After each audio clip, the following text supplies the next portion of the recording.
전능하신 하나님 말씀 낭송.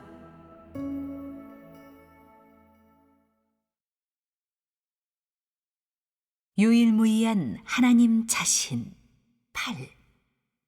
하나님은 만물 생명의 근원이다. 2.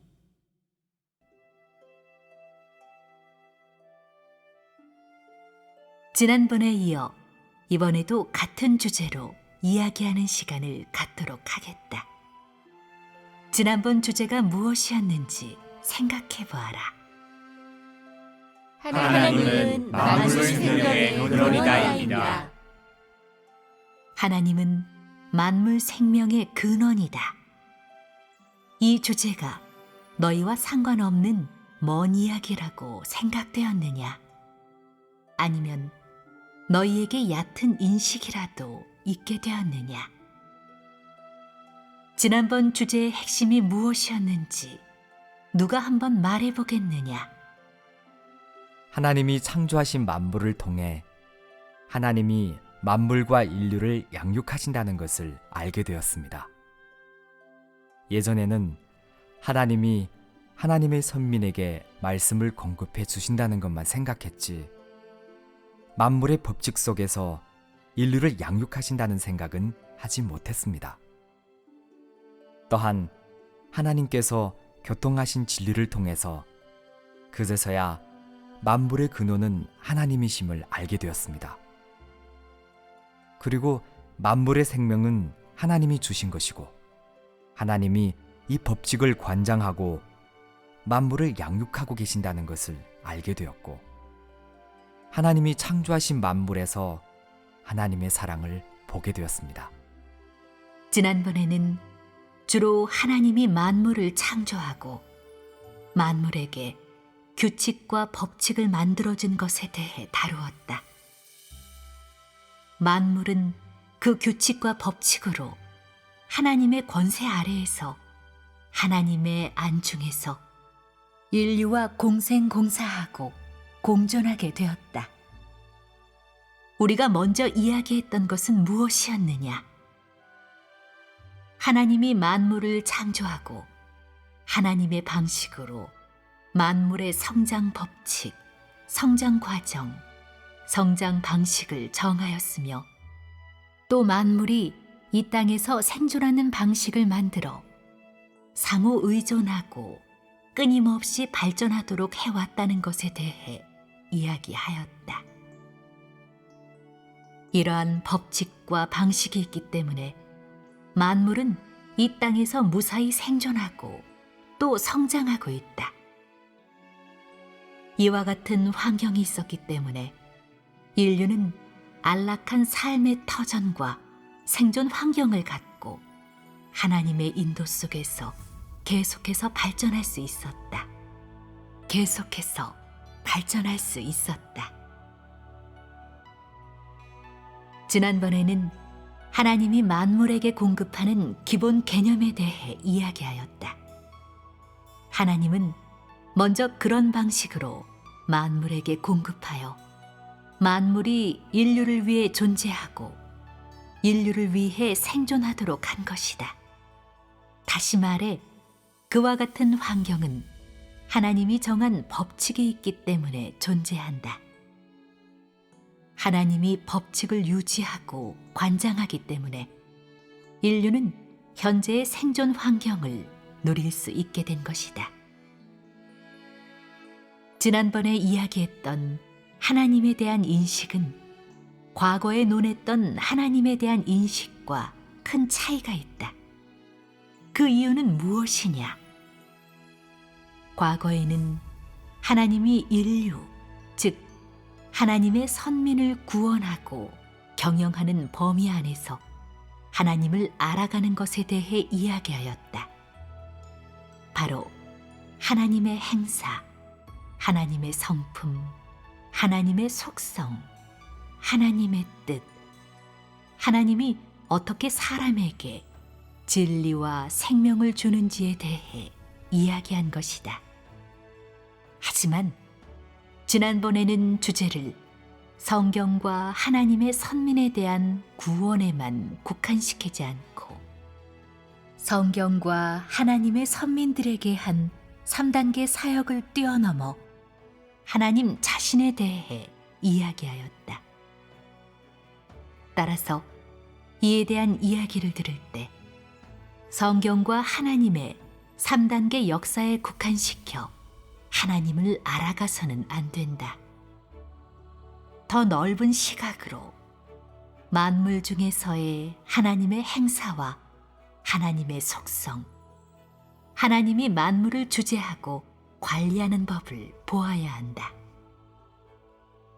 이런 방식에 기초하여 하나님이 만물에게 어떻게 공급하는지 알 수 있으며, 이로써 하나님이 만물 생명의 진정한 근원임을 깨닫게 된다. 이것이 하나님 자신의 참된 신분이다. 말하자면 하나님의 신분, 하나님의 지위, 하나님의 권능, 하나님의 모든 것은 만물을 대상으로 한 것이지, 지금 하나님을 따르는 몇몇 사람들과 너희만을 대상으로 한 것이 아니다. 그렇다면 만물의 범위는 어디까지일까? 매우 광범위하다.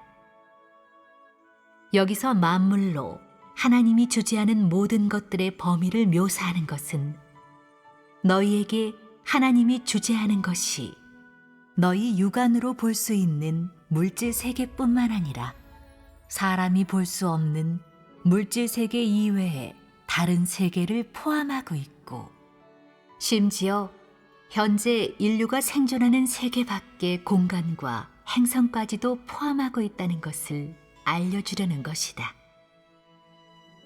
이것이 하나님이 만물을 주재하는 범위이다. 하나님이 주재하는 만물의 범위는 매우 광범위하다. 너희가 무엇을 알고 무엇을 보고 어떤 일에서 무엇을 깨달아야 하는지는 너희 모든 사람이 반드시 이해하고 볼 수 있고 확실하게 알아야 한다. 만물의 범위가 매우 넓긴 하지만 너희가 전혀 볼 수 없거나 닿을 수 없는 범위에 대해서는 이야기하지 않을 것이다. 인류가 접할 수 있고 깨달을 수 있고 분명히 알 수 있는 범위 내의 것만 알려주어 모두가 하나님은 만물 생명의 근원이다라는 말에 참된 의미를 느낄 수 있게 할 것이다. 이렇게 해야 내가 하는 어떤 말도 빈말로 끝나지 않게 된다. 지난번에는 하나님은 만물 생명의 근원이다라는 주제에 대해 이야기하는 방식으로 간단히 요약 서술하여 하나님이 어떻게 만물에게 공급하는지를 기본적으로 이해할 수 있게 하였다. 이렇게 모두에게 기본적인 개념을 알게 하려는 목적은 무엇일까?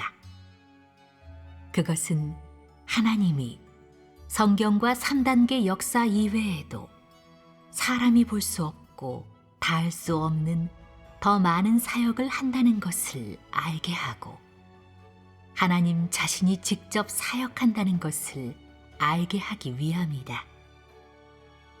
만약 하나님이 단순히 선민을 인도만 하고 경영 사역 외에 다른 사역은 하지 않는다면 인류는 계속해서 앞으로 나아가기 힘들 것이고 인류와 세계는 지속 가능한 발전을 이루기 어려울 것이다. 지금 내가 이야기하고자 하는 하나님은 만물 생명의 근원이다라는 이 말의 중요성이 바로 여기에 있다.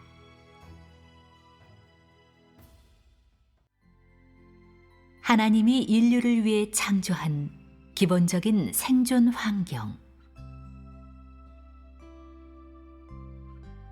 우리는 하나님은 만물 생명의 근원이다에 대한 주제와 내용으로 많은 이야기를 나누었다.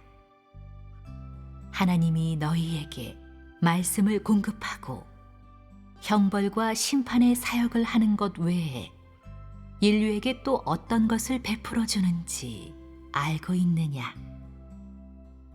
어떤 이는 하나님은 은혜와 축복을 베풀어 주시고 징계를 주시며 위로해 주시고 보호해 주시고 따뜻한 관심을 베풀어 주십니다. 라고 하고, 또 어떤 이는 하나님은 일용할 양식을 주십니다. 라고 하며, 심지어 어떤 이는 하나님은 모든 것을 베풀어 주셨습니다. 라고 할 것이다. 일상에서 접할 수 있는 것에 대해 자신의 육체 생명에 관한 체험 범위에서는 어느 정도 대답할 수 있을 것이다. 하나님은 모두에게 많은 것을 베풀어 주었다. 하지만 여기서 논하고자 하는 것은 일상에서 필요한 범위 안에 국한된 것들이 아니라 모두의 시야를 넓힐 수 있게 해주는 것들이다. 거시적으로 봤을 때 하나님이 만물 생명의 근원이라면 하나님은 만물의 생명을 어떻게 보호할까? 다시 말해, 하나님은 만물의 생존을 유지하기 위해 무엇을 가져다 주고 어떻게 만물 생존의 법칙을 유지하고 있을까? 이것이 오늘 우리가 이야기하고자 하는 것의 핵심이다. 이 말이 이해가 되느냐? 이 주제는 어쩌면 생소할 수 있다. 하지만 나는 심오한 이치에 대해 이야기하려는 것이 아니다. 모두 이야기를 듣고 바로 이해할 수 있도록 노력할 것이니 부담 가질 필요 없이 진지한 태도로 듣기만 하면 된다. 여기서 다시 한번 강조하겠다. 오늘의 주제가 무엇이냐? 말해보거라. 하나님은 만물 생명의 근원이다입니다. 그렇다면 하나님은 어떻게 만물에게 공급하느냐? 하나님이 만물에게 어떤 것을 공급하기에 하나님은 만물 생명의 근원이다라고 할 수 있느냐? 이에 대해 어떤 개념이나 생각이 있느냐?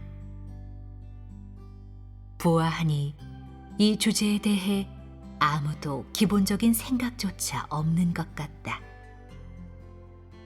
이제 내가 논하고자 하는 주제, 이 이야기를 그 어떤 지식과 결부하여 생각하지 말고 그 어떤 인류의 문화나 인류의 연구와도 연관시키지 말며 오로지 하나님의 행사와만 결부시키기를 바란다. 미리 일러두지만 나는 오로지 하나님 자신과 관련된 것만 언급할 것이다. 이건 알아들었겠지? 하나님은 인류에게 많은 것을 베풀어 주었다. 먼저 사람이 볼 수 있는 것, 즉 느낄 수 있는 것부터 이야기하겠다. 이는 사람이 이해하고 깨달을 수 있는 것이다. 하나님이 사람에게 무엇을 공급했는지 물질적인 것부터 이야기하도록 하자. 1. 공기. 먼저 하나님은 공기를 만들어 사람이 숨 쉴 수 있도록 하였다. 일상생활을 할 때 사람에게 직접 닿는 것이 공기 아니냐? 사람은 살아있는 모든 순간 공기가 필요하며 잠을 잔다 하더라도 공기가 필요하다.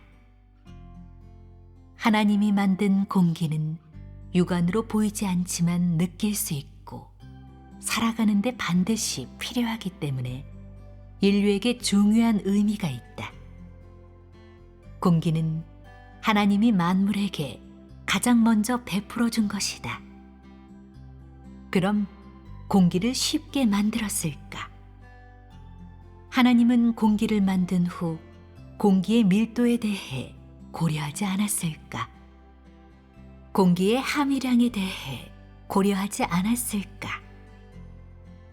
고려하셨습니다. 하나님은 어떠한 생각으로 공기를 만들었을까? 왜 공기를 만들려 하였고 그 이유는 무엇일까?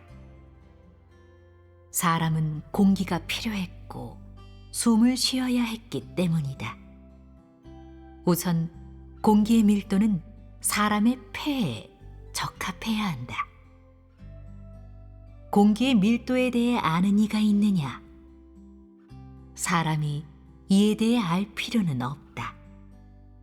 수치로 공기의 밀도를 설명할 필요는 없고 우리는 이런 개념을 아는 정도로 충분하다. 하나님이 만든 공기의 밀도는 폐호흡에 가장 적합하여 사람이 숨을 쉬기에 알맞고 인체가 손상되지 않는다. 이것이 공기의 밀도에 관한 것이다. 그 다음 공기의 함유량에 대해 말해보자. 하나님은 공기 함유량이 사람에게 독이 되지 않고 폐와 몸에 해를 주지 않도록 고려해야 했다. 그리고 사람이 원활하게 숨을 쉬고 숨을 쉰 후에도 혈액이 정상적으로 순환되어 체내 폐 안에 탁한 공기가 밖으로 배출되도록 공기의 성분과 함유량을 정해야 했으며 또 공기 안에 유독 성분이 포함되지 않도록 고려해야 했다. 이렇게 말하는 것은 어떠한 지식을 주입시키려는 것이 아니라 하나님이 창조한 모든 것에는 하나님의 생각이 담겨 있고 또 가장 좋게 만들어졌음을 알려주기 위함이다. 대기 중의 미세먼지 함유량이 얼마나 되는지, 지구상의 먼지, 모래, 흙, 그리고 대기 중에 떠다니는 미세먼지 함유량이 얼마나 되는지에 관해 하나님께는 해결할 방법, 다시 말해 완전히 제거하거나 녹여 없앨 방법이 있다는 것이다.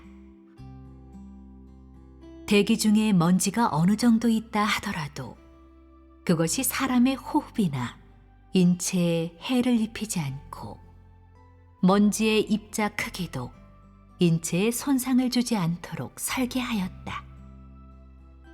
하나님이 공기를 만든 것에 심오한 비밀이 있지 않으냐? 이것이 한 번의 입김으로 끝나는 간단한 일이겠느냐? 아닙니다. 하나님이 만든 가장 단순한 것에도 심오한 비밀이 있고 하나님의 생각과 마음이 담겨 있으며 그 안에는 하나님의 지혜가 있다. 하나님은 실제적이지 않으냐? 맞습니다. 하나님이 창조한 단순한 것도 모두 인류를 위한 것이다. 사람이 숨쉬는 공기는 깨끗하며 공기 함유량도 호흡에 알맞고 독이 없어 인체에 해가 되지 않는다.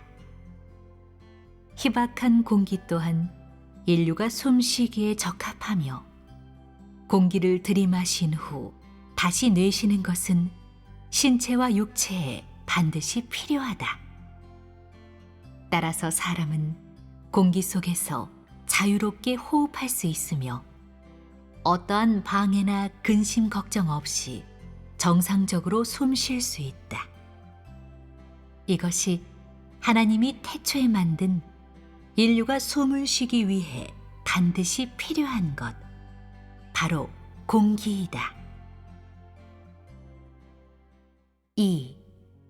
온도. 둘째는 온도이다. 모두가 알고 있는 온도는 인류 생존에 적합한 환경을 위해 반드시 필요하다. 만약 기온이 40도 이상으로 너무 높게 오르면 사람은 고통을 겪게 된다. 그러면 에너지 소모가 너무 크지 않으냐? 반대로 기온이 영하 40도 이하로 내려간다면 어떨까? 이 또한 견디기 어렵다. 따라서 하나님은 온도를 정할 때 정성을 기울였던 것이다. 사람이 신체적으로 잘 적응할 수 있는 온도의 범위는 기본적으로 영하 30도에서 영상 40도 사이로, 북쪽 지역에서 남쪽 지역까지의 기온이 이 범위 안에 있다. 기온이 영하 50도에서 60도 안팎으로 떨어지는 한랭대는 하나님이 사람에게 거주하도록 한 것이 아니다. 그렇다면 왜 그렇게 추운 지대가 있는 것일까? 여기에는 하나님의 의도와 지혜가 있다.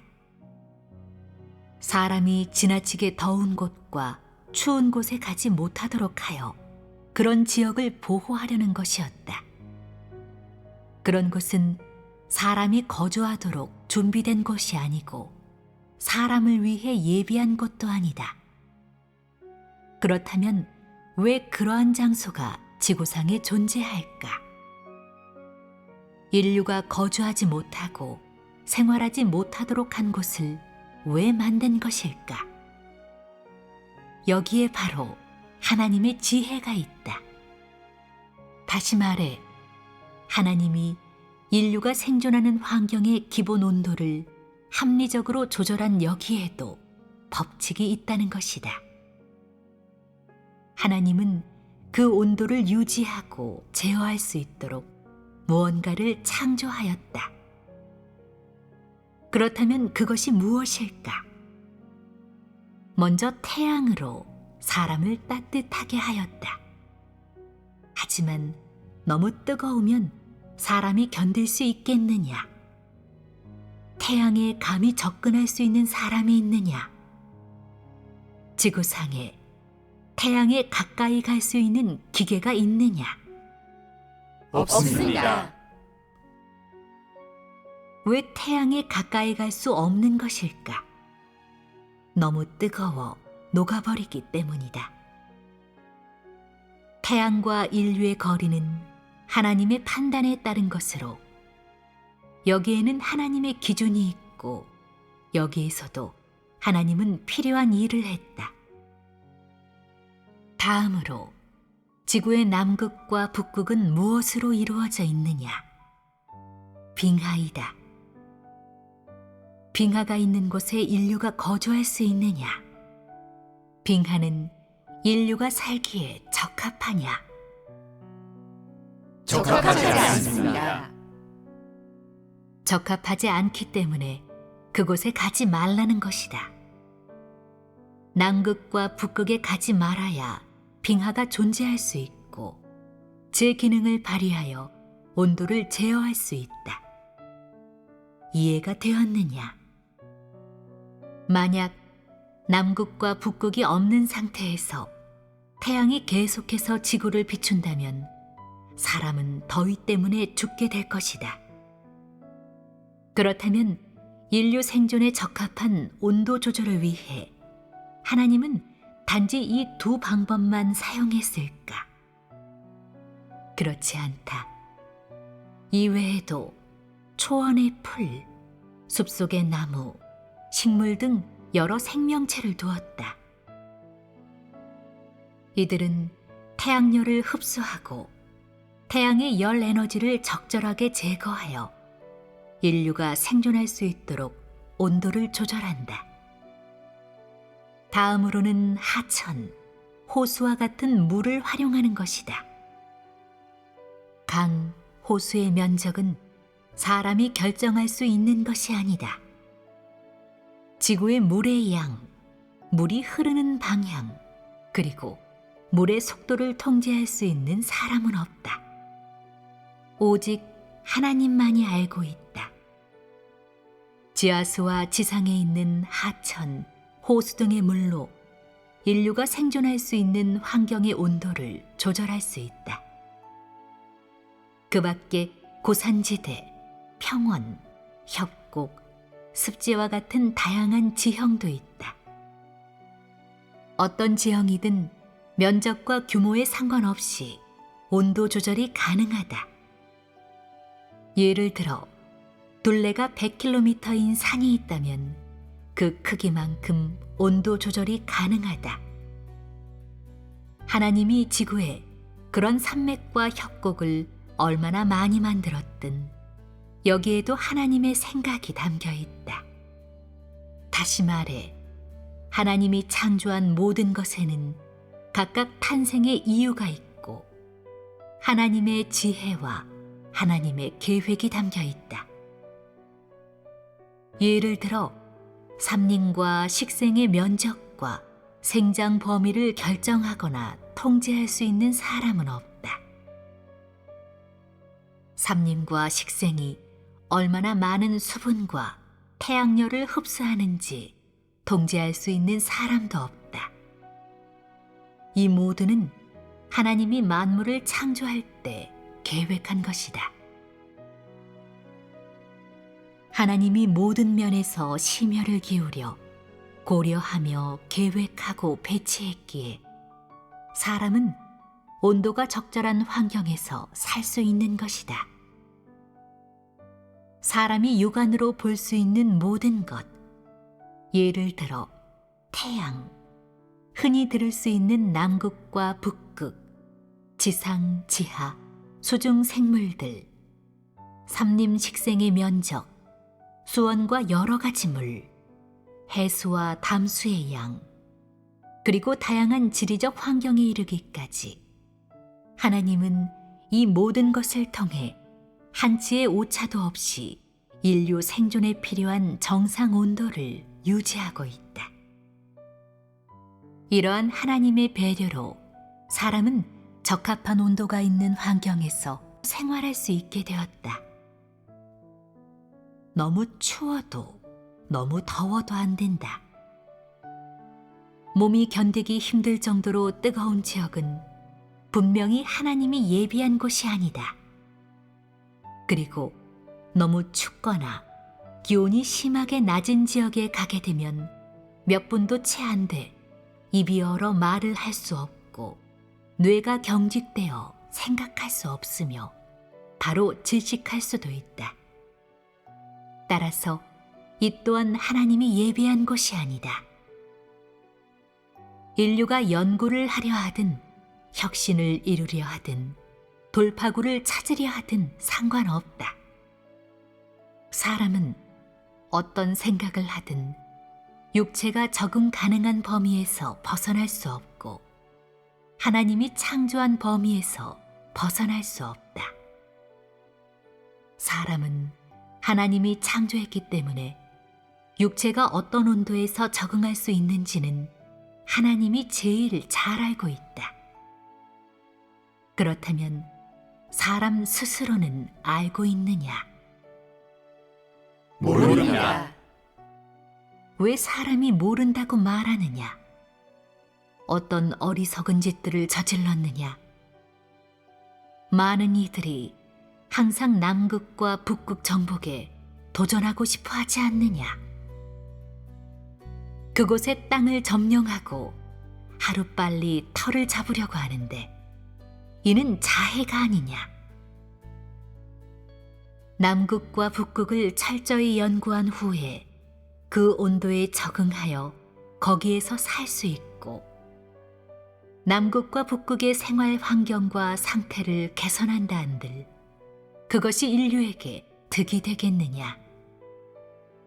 빙하가 모두 녹아 없어져야 만족할 것이냐? 정말 기막히고 황당한 행동이다. 인류는 생존이 가능한 환경에 가만히 있지 않고 기어코 살 수 없는 그런 지역에 가려고 한다. 이는 무슨 뜻이냐? 이미 너무 많은 복을 누렸기 때문에 적당한 온도에서 지내는 삶이 지겨워졌다는 것이다. 또 사람이 정상적인 생존 환경을 거의 파괴하다시피 했으니 남극과 북극에까지 가서 파괴하며 크게 사업을 하여 유례없는 업적 따위를 남기겠다는 것이다. 이 무슨 어리석은 짓이냐? 인류는 조상이라 불리는 사탄에게 이끌려 계속해서 황당무계한 일들을 벌이고 있다. 하나님이 인류를 위해 창조한 아름다운 터전을 조금도 망설임과 거리낌 없이 파괴하고 있는 것이다. 이것이 사탄이 하는 짓이다. 현재 지구에 닥친 위기를 보며 심지어 어떤 사람들은 살 길을 찾는답시고 그 대안을 달로 정하여 달에 가서 살 방법과 달에서 살 수 있는지를 알아본다. 그런데 그곳에 부족한 것은 무엇이냐? 산소입니다. 산소가 부족하면 사람이 살 수 있느냐? 달에 산소가 부족하다면 이는 사람이 살 수 있는 곳이 아닌 것이다. 하지만 사람은 늘 달에 가고자 한다. 이는 무슨 행동이냐? 이 또한 자해이다. 그렇지 않으냐? 달에는 공기가 없고 온도도 인류가 살기에 적합하지 않기 때문에 그곳은 하나님이 인류에게 예비해 준 곳이 아니다. 온도는 일상 속에서 쉽게 느낄 수 있다. 온도는 몸으로 쉽게 느낄 수 있는 것이지만 그 누구도 온도가 어떻게 만들어진 것인지, 인류 생존에 적합한 온도는 누가 주관하고 주재하고 있는지 생각해 보지 않는다. 이제 알아야 한다. 그 안에 하나님의 지혜가 있지 않으냐? 그 안에 하나님의 행사가 있지 않으냐? 있습니다. 하나님이 인류 생존에 적합한 온도로 환경을 조성했다면 이는 만물에게 제공하는 하나님의 방식이 아니냐? 맞습니다. 이것이 그중 한 가지 방식이다. 3. 소리. 셋째는 무엇일까? 이 또한 인류의 정상적인 생존 환경에 반드시 필요한 것이다. 이는 하나님이 만유를 창조할 때 반드시 조절해야 할 일이었다. 그 일은 하나님께도 모든 사람에게도 매우 중요한 것이다. 하나님이 그 일을 하지 않았다면 인류의 생존에는 심각한 문제가 있었을 것이다. 사람은 육체와 생활에 지장이 생겨 그러한 환경에서는 생존 자체가 불가능했을 것이다. 또한 모든 생물이 그러한 환경에서는 생존이 불가능하다고 말할 수 있다. 그렇다면 이것은 무엇일까? 바로 소리이다.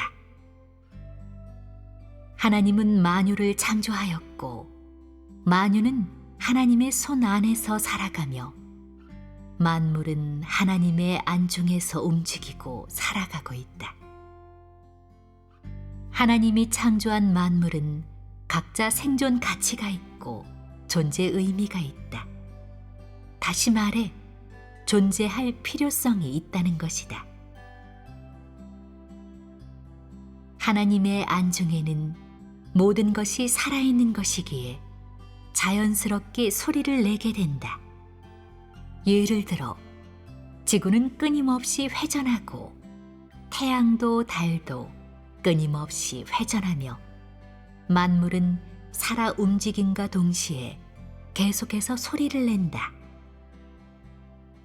지구상의 만물도 끊임없이 살아 움직이고 있다.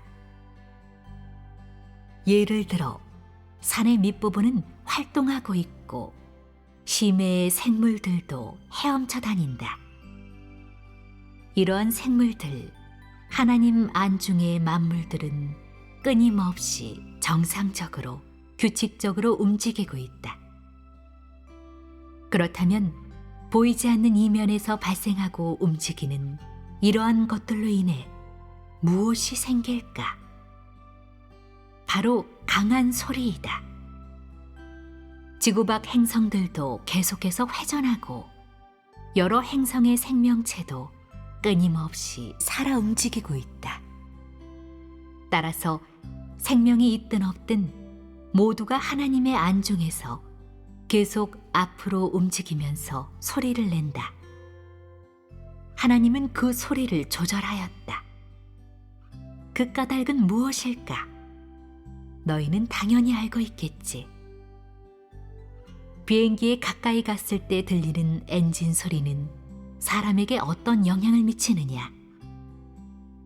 귀가 먹먹해지기 쉽습니다. 오래 있으면 귀가 먹먹해질 것이다. 심장이 견딜 수 있느냐? 견딜 수 없습니다. 심장이 약한 사람은 견디기 힘들고 심장이 강한 사람이라도 오래되면 견디기 힘들다. 소리는 귀나 심장과 같은 인체에 많은 영향을 주며 너무 큰 소리는 해를 끼친다. 따라서 하나님은 만물을 창조하고 만물이 정상적으로 움직이게 한 후 움직이는 소리를 적절히 조절하였다. 이 또한 하나님이 인류를 위한 환경을 창조할 때 반드시 고려해야 할 것들 중 하나였다.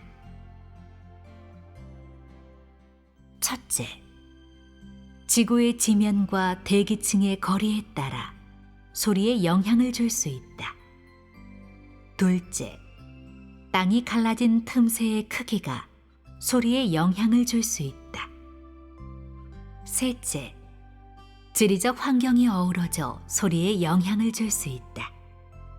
바꿔 말해 하나님은 이러한 방법으로 소리를 조절하여 사람이 귀와 심장이 견딜 수 있는 환경에서 살게 하였다.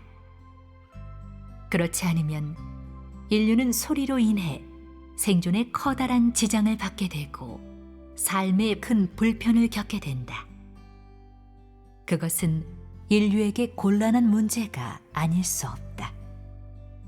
하나님은 땅과 대기층 그리고 지리적 환경을 창조할 때 하나하나의 정성을 기울이고 하나님의 지혜를 담았다. 이에 대해 사람이 자세히 알 필요는 없다.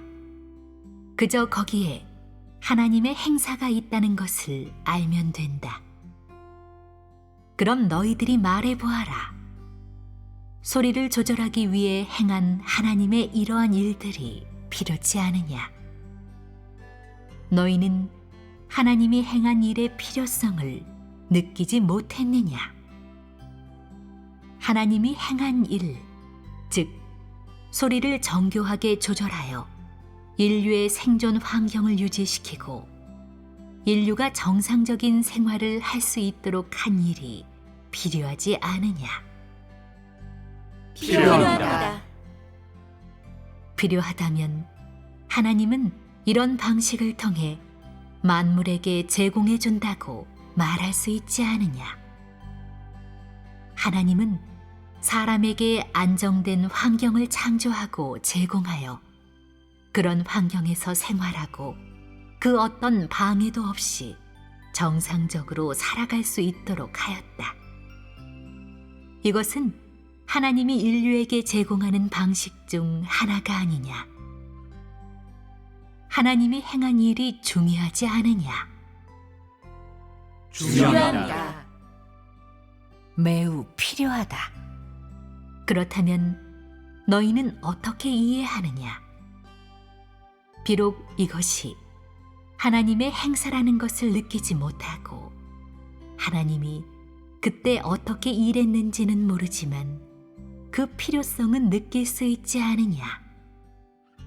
하나님의 지혜와 애쓰심을 느낄 수 있지 않으냐? 느낄 수 있습니다. 그 정도라도 느낄 수 있으면 된다. 그것으로 충분하다. 사람은 만물 속에 있는 하나님의 많은 행사를 느끼지 못하고 보지도 못한다. 여기에서 내가 하나님의 행사에 대해 언급하는 것은 하나님을 알게 하기 위한 것이다. 이러한 단서들을 통해 너희는 하나님에 대해 더 잘 알고 이해할 수 있을 것이다. 4. 빛. 넷째는 사람의 눈에 관한 것으로 빛인데 이 또한 매우 중요하다. 빛을 볼 때 빛의 세기가 강하면 사람은 자극 때문에 실명할 수 있다. 사람의 눈은 어디까지나 육적인 눈이기 때문에 그 어떤 것에도 손상을 입지 않을 수는 없다. 태양을 똑바로 쳐다볼 수 있는 사람이 있느냐? 없습니다. 이를 시도해 본 적이 있느냐?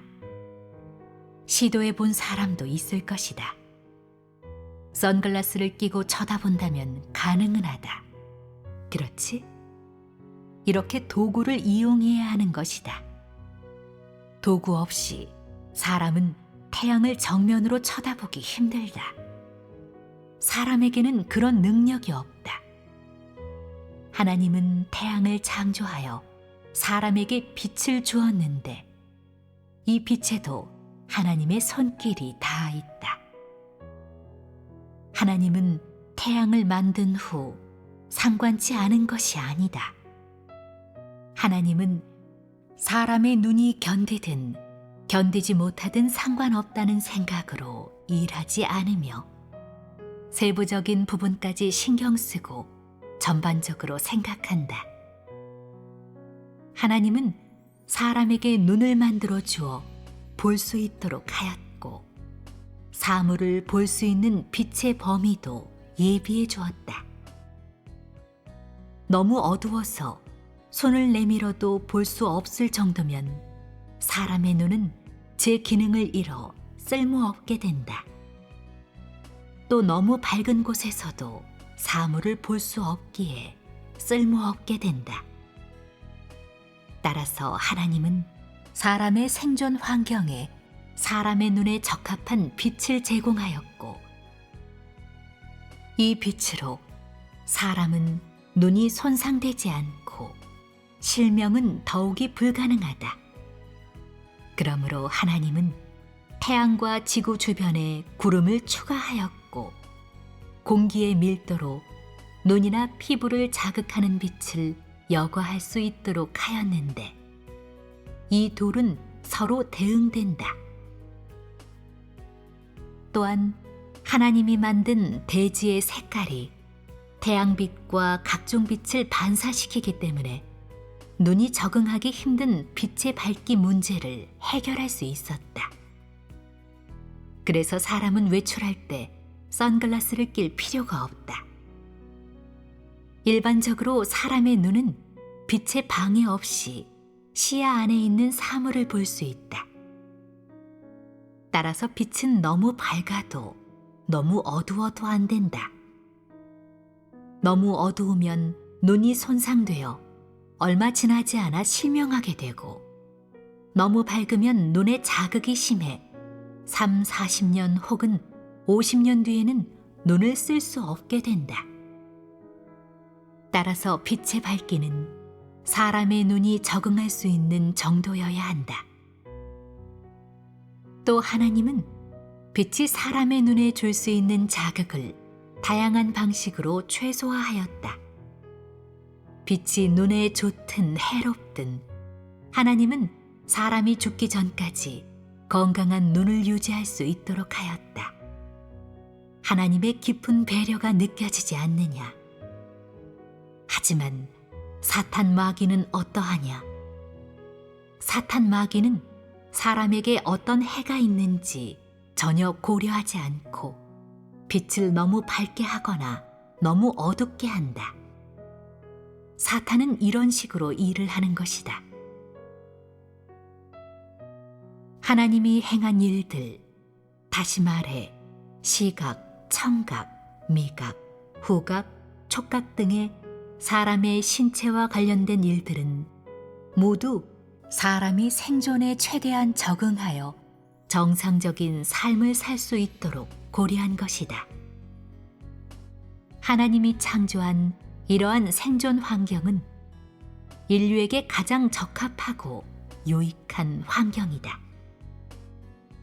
어떤 이는 이것이 지극히 정상적이고 별것 아닌 일이라 생각할 수도 있을 것이다. 사람은 소리, 빛, 공기는 원래부터 존재한 것이며 사람이 태어나는 순간부터 누릴 수 있는 것이라고 생각한다. 하지만 사람이 누리고 있는 이런 것들의 뒤에는 하나님이 행한 일들이 있다. 너는 이 부분을 분명히 인지하고 있어야 한다. 내가 인지의 필요성을 느끼는지와 관계없이 하나님은 소리, 빛, 공기 등을 창조할 때 애쓰고 계획하고 생각하였다. 하나님은 단순하게 아무렇게나 생각 없이 사람을 이러한 환경에 둔 것이 아니다.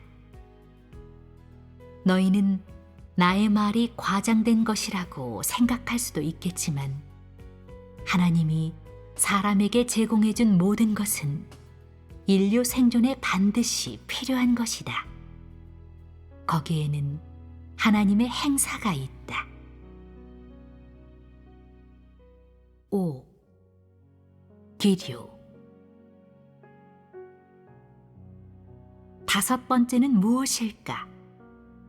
5번째는 모든 사람의 매일의 생활과 밀접한 관련이 있다.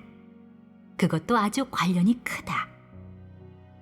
사람의 육체가 이 물질 세계에서 생활하기 위해 반드시 필요한 것, 바로 기류이다. 기류라는 말은 누구나 다 알 것이다. 무엇을 기류라고 하느냐? 설명해 보아라. 기류란 공기의 흐름입니다. 그렇다. 공기의 흐름을 기류라고 한다. 기류는 사람의 눈으로 볼 수 없는 바람이고 기체가 이동하는 방식이다. 하지만 여기서 말하려는 기류는 주로 무엇을 가리킬까? 내가 설명하면 바로 알게 될 것이다. 지구의 산과 강과 바다를 비롯하여 만물은 모두 회전하며 회전할 때는 속도가 있다. 사람이 지구의 회전을 느끼지 못하더라도 지구는 여전히 회전하고 있다. 지구의 회전은 무엇을 일으키느냐? 사람이 달릴 때 무엇이 발생되느냐? 달릴 때 귓가에 바람이 일어나는 것이 느껴지지 않느냐? 느껴집니다. 사람이 달릴 때도 바람이 생기는데 하물며 지구가 회전할 때 어떻게 바람의 힘이 없을 수 있겠느냐? 지구와 만물은 일정한 속도로 회전하고 운동하며 지구상의 만물은 끊임없이 증가한다. 따라서 일정한 속도에서는 자연스럽게 기류가 발생하는데 그런 기류를 말한다. 이 기류가 그런 정도에서 사람의 몸에 영향을 주지 않겠느냐? 대만이나 홍콩에도 태풍이 오는데 기껏해야 얼마나 강하겠느냐? 그런데도 사람들은 똑바로 서 있지 못한다. 또 바람이 부는 거리를 걸을 때면 걸음을 내딛기조차 힘겨워한다. 심지어 어떤 사람은 바람이 너무 강하니 움직이지도 못하고 꼼짝없이 뭔가를 의지해 잡고 있어야 한다. 이것은 기류가 사람에게 미치는 영향 중 하나이다. 만약 지구 전체가 평지라면 사람의 몸은 지구가 회전하고 만물이 움직일 때 발생하는 기류를 절대 견딜 수 없고 대응하기도 힘들다.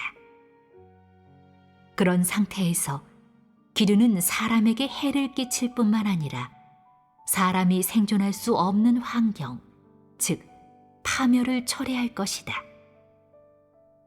그러므로 하나님은 다양한 지리적 환경을 조성하여 기류가 약화되도록 하였고, 기류의 방향, 속도, 강도를 조절하여 기류 문제를 해결하였다.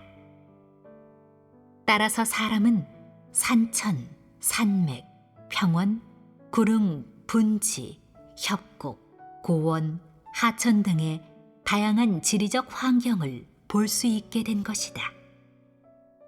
하나님은 각기 다른 지리적 환경을 통해 기류의 속도, 방향, 강도를 변화시키고 약화시켜서 적절한 풍속, 풍향, 풍력을 만들어 주었고, 사람에게 정상적인 생존 환경을 만들어 주었다. 이런 것이 필요하지 않으냐? 필요합니다. 이는 사람이 보기에 어려운 일 같지만 하나님에게는 간단한 일이다. 하나님의 눈이 늘 만물을 감찰하고 있기 때문에 사람에게 알맞은 기류와 환경을 조성하는 일은 하나님에게 매우 쉬운 일이다. 따라서 하나님이 창조한 이 환경 속의 만물 중 어느 하나도 없어서는 안 될 존재이고, 모두 존재의 가치가 있고 필요성이 있다. 하지만 사탄과 타락된 인류는 이 원리를 모르고 끊임없이 개발하고 파괴한다. 산천을 평지로 바꾸고, 협곡을 평평하게 메우고, 평원을 아스팔트로 덮어 빌딩 숲을 이루려는 망상에 빠진다. 하나님은 하나님이 예비한 최적화된 환경에서 사람이 매일 행복하게 생활하고 성장하길 기대했기 때문에 인류의 생존 환경을 조성하는 일에 전혀 소홀하지 않았다. 온도에서 공기, 소리에서 빛까지 하나님은 계획적으로 배치하여 인류의 생존 환경과 사람의 몸이 어떤 자연 조건 속에서도 방해받지 않고 정상적으로 종족 번식을 이루고 또 만물과 조화를 이루며 공존할 수 있도록 하였다. 이것이 바로 하나님이 만물에게, 더 나아가 인류에게 공급하는 모든 것이다. 하나님이 처리한 인류 생존의 5가지 기본 조건을 통해 하나님이 인류에게 공급하고 있음을 알 수 있지 않으냐? 알 수 있습니다. 다시 말해, 인류 생존의 가장 기본적인 조건은 모두 하나님이 창조한 것인가 동시에 하나님이 관리하고 관장하고 있는 것이다.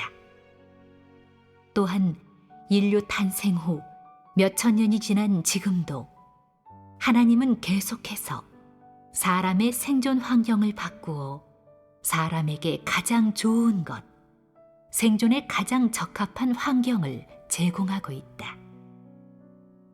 이를 통해 인류는 정상적인 생활을 계속 유지할 수 있었다. 언제까지 이렇게 유지되겠느냐? 다시 말해, 언제까지 하나님은 이러한 환경을 제공하겠느냐? 바로 하나님의 경영 사역이 완전히 끝날 때까지다. 그때 하나님은 같은 방식이든 다른 방식이든 인류의 생존 환경을 변화시킬 것이다. 지금 사람이 진정 알아야 할 것은 하나님이 인류에게 필요한 것을 끊임없이 제공하고 인류의 생존 환경을 관리하고 보호하고 유지하고 있다는 사실이다. 이러한 환경 덕분에 하나님의 선민은 정상적인 삶을 살 수 있고 하나님의 구원과 하나님의 형벌과 심판을 받아들일 수 있다.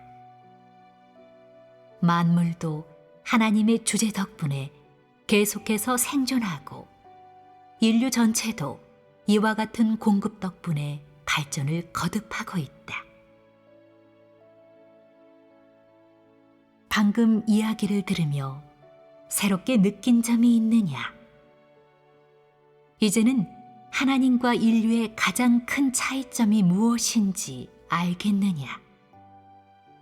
도대체 누가 만물의 주인이냐? 사람이냐? 아닙니다. 그렇다면 만물을 대할 때 하나님과 사람의 차이점이 무엇인지 알고 있느냐? 하나님은 만물을 주재하고 배치하시고 사람은 그 모든 것을 누립니다. 너희는 이 말을 인정하느냐? 인정합니다. 하나님과 인류의 가장 큰 차이점은 하나님은 만물을 주재하고 공급하고 있으며 또 그 모든 것의 근원이지만 사람은 하나님이 만물을 공급할 때 그것을 누린다는 점이다. 다시 말해, 사람은 하나님이 만물에게 베푼 생명을 받아들임과 동시에 만물을 향유하는 것이다. 사람은 만물을 창조한 하나님의 성과를 누리는 자이고 하나님은 주재자이다. 그렇다면 만물에게 있어 하나님과 인류는 무엇이 다를까? 하나님은 만물의 성장 법칙을 분명히 알고 있고 이를 관장하고 주재한다. 즉, 만물은 모두 하나님의 안중에 있으며 하나님의 감찰 범위 안에 있다. 그렇다면 사람은 만물을 볼 수 있느냐? 사람은 볼 수 있는 것이 제한되어 눈앞의 것만 볼 수 있기 때문에 만물을 본다고는 할 수 없다. 산에 오르면 그 산만 볼 수 있을 뿐 산 너머의 것은 볼 수 없다. 해변에 가면 바다의 일부만 볼 수 있을 뿐 바다 저편에 무엇이 있는지는 볼 수 없다. 숲속에 들어가면 주변의 식물만 볼 수 있을 뿐 더 먼 곳은 볼 수 없다. 사람은 더 높은 곳, 더 먼 곳, 더 깊은 곳은 보지 못하고 눈앞의 것, 시야 내에 있는 것만 볼 수 있다. 사람이 1년 4계절과 만물 성장의 법칙을 안다 하더라도 만물을 관리하고 주재할 수는 없다. 하나님은 만물을 자신이 손수 만든 기계처럼 다루며 모든 절차, 원리, 규칙, 그리고 용도가 무엇인지 명확하고 정확하게 알고 있다. 그러기에 하나님은 하나님이고 사람은 사람인 것이다. 사람이 아무리 과학을 연구하고 만물의 법칙을 탐구한다 해도 한계가 있지만 하나님이 만유를 주관하는 것은 사람에게 있어 무한한 것이다. 하나님이 행한 아주 작은 일을 사람에게 연구하라고 한다면 평생의 시간을 쏟아도 진정한 성과를 얻기에 역부족일 것이다. 따라서 내가 배운 지식으로 하나님을 연구한다면 영원히 하나님을 알 수 없고 영원히 하나님을 이해할 수 없다. 하지만 진리를 찾는 방식과 하나님께 구하는 방식으로 또 하나님을 알아가는 측면으로 하나님을 대한다면 어느 날 하나님의 행사가 어디에나 있고 하나님의 지혜가 존재하지 않는 곳이 없다는 것을 인정하게 될 것이며 하나님을 왜 만물의 주재자라고 하는지 왜 만물 생명의 근원이라고 하는지 알게 될 것이다.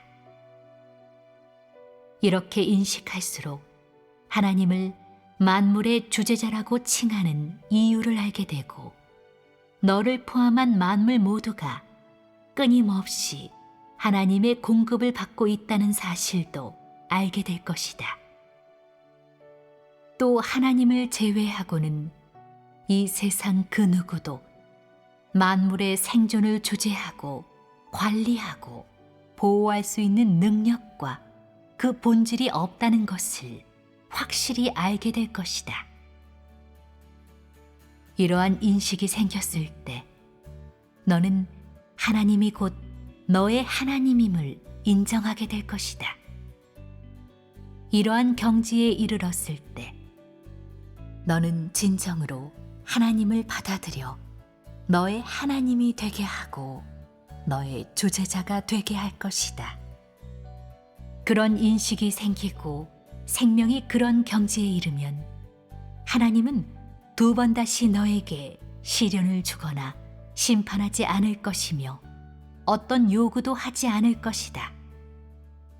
이는 내가 하나님을 이해하고 하나님의 마음을 깨닫고 하나님을 진심으로 받아들였기 때문이다. 이것이 바로 하나님이 만물을 주재하고 관리하는 주제에 관한 이야기를 나누는 중요한 이유이다. 이는 하나님의 행사를 인정하게 하려는 것만이 아니라 하나님의 행사에 대해 실제적으로 알고 더 많이 이해하고 알 수 있게 하려는 것이다.